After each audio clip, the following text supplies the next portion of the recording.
For as long as I can remember, I've been a huge worrier. I'm literally a professional when it comes to worrying. I will worry about the future, my health, what's in the news, my child, you name it. I also find myself taking on other people's worry as if that is somehow helping them. It has truly been a struggle for much of my life. I know, and I honestly love the logic and truth of Luke 12:25. Jesus is speaking to his disciples, and he asks, "And which one of you by worrying can add a single hour to your life?" I've always envied those who don't have the tendency to go to the worst case scenario in their minds. My husband is one of those people.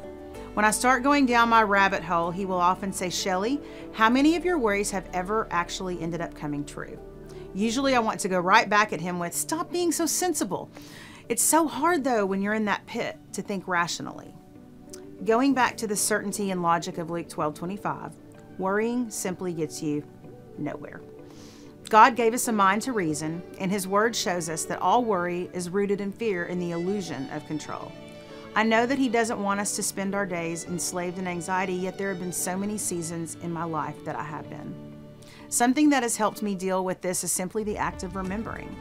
First, remembering that God is for me, and that even if my own worst fears are realized, I will ultimately not just be okay, but I will have felt the nearness of God in a new and beautiful way. Secondly, remembering his word. Verses like John 14:1, "Don't let your heart be troubled. Believe in God. Believe also in me." To believe and remember that he is the ultimate timekeeper of every minute we have on this earth, and that no amount of worry or perceived control will change that. Lastly, remember that it is the enemy himself who wants to steal our days.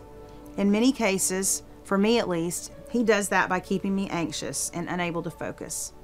But with the help and the power of the Holy Spirit in us, we don't have to let him take one more day from us. A few years ago on vacation, my friend Jeff and I were sitting on the beach lamenting about our shared tendency to excessively worry. We were discussing John 10:10, where it says, "A thief comes to steal and kill and destroy." Jeff made the point that our life is like a book. We only have a certain number of pages or days. It has been predetermined. Every day that we fill with worry instead of living in freedom is like the enemy ripping a page out of our book and just throwing it in the trash. I've never forgotten that mental picture. I even remember joking that my book would look like it had an entire chapter missing.